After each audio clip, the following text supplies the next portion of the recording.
I'm going to show you how to make a variation of the bobble stitch. It's one that I use in one of my patterns. You make this stitch working on the wrong side of your project, and the bobbles will show up on the correct side. So to do this, you will yarn over, insert hook, yarn over, pull through 2. It's a partial double crochet, and you're going to make 5 of those. 2,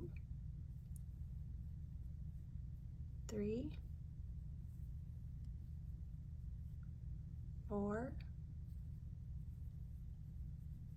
5. You'll have 6 loops on your hook. Yarn over, pull through all 6, and then I like to do a chain 1, pull them all together, and then make my next stitch, which is in the pattern a single crochet. There you go. And on the right side is your bobble stitch.